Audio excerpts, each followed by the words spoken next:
This one, courtesy of Ravi Zacharias, in response to a doctrine that says Christians can act like carnal people, making a third category of Christians. You know, the not saved, the saved, and then the people who are saved but act like they're not saved. It's not in the Bible, and I don't care what you say about 1 Corinthians 3, anybody. It is not in the Bible. But people are told you can just go ahead and act like the world as long as you believe in Jesus. This story maybe counters that point. Ravi wrote, if you were proposing marriage to someone, what would the one receiving the proposal say if you said, I want you to know, honey, this proposal changes nothing about my allegiances, my behavior, and my daily life. However, I do want you to know that should you accept my proposal, we'll be theoretically considered married. How nice. There will be no other changes in me on your behalf. Acme frying pan to the head is what you would get. And that is exactly how God feels about somebody who says, hey, God, I want you to forgive me of my sins. I want to be married. I just want to keep committing the sins that put you on the cross. It doesn't make sense. An individual who esteems the sacrifice of the Son does not live in sin any longer. Oh, I got another story for you. This is a Ray Comfort story. The story, okay, let's see if I can do this. Okay, hold on a second. Hey, I sound like the Aclalim guy.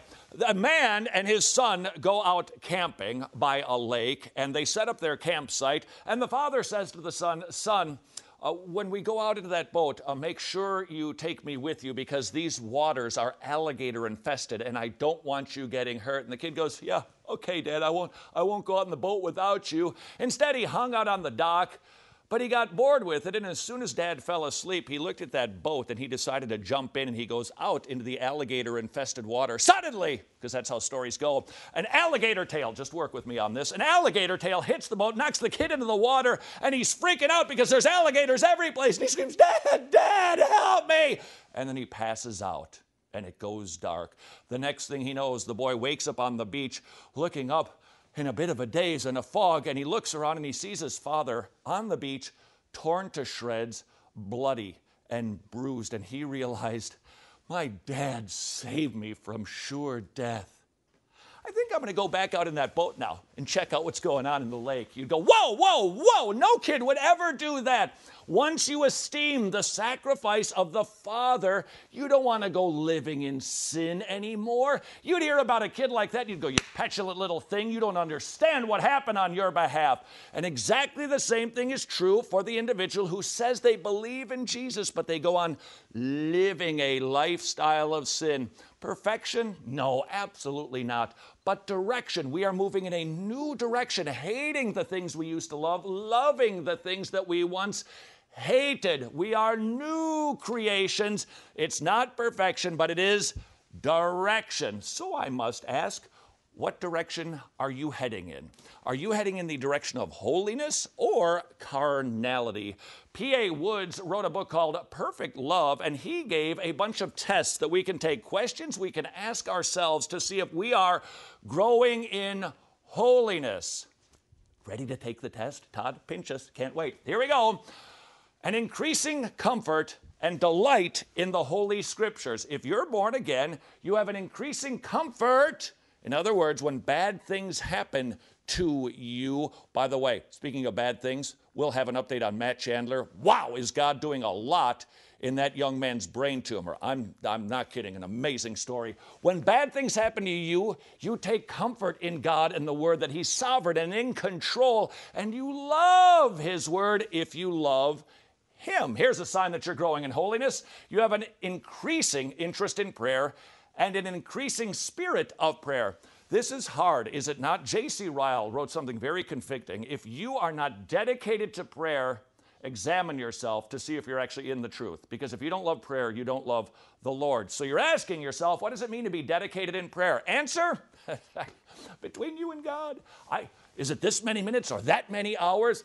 God has different people in different places and even with different mental capacities. If you happen to know anybody with short-term memory and the ability to not pay attention, which I guess would be short attention span is what I was groping for there, where it's just so hard to focus.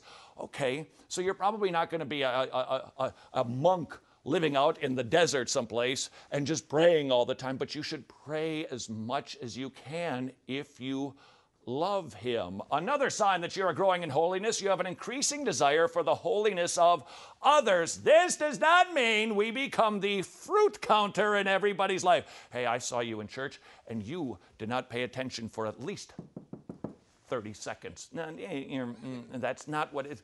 But when you see somebody living in sin, perhaps especially your family, it doesn't cause you to go, it grieves you. Why? Because you love holiness even in others. Another sign that you're growing in holiness, you have a heart more searching sense of the value of time. You start to realize this life is short, and this is my chance to glorify God by sharing the gospel, and you want to use every opportunity if you are growing in holiness. When we come back on Wretched, oh boy, more signs that you can know you're growing in holiness, aka knowing that you're a Christian. What evidences indicate advancement in holiness because you love the apostle of your confession? Number 5, you are growing in holiness if you have less desire to hear, see, and know for mere curiosity. This could be stuff in the world. I just want to know what's going on in the world, wasting time, or theologically. Well, I'm just reading the Bible just to learn a bunch of stuff. No, you want to learn the Bible so that you can apply it and grow in holiness. And practice number 6, which says you're growing in holiness because you have a growing inclination against magnifying the faults and weaknesses of others when obliged to speak about their characters.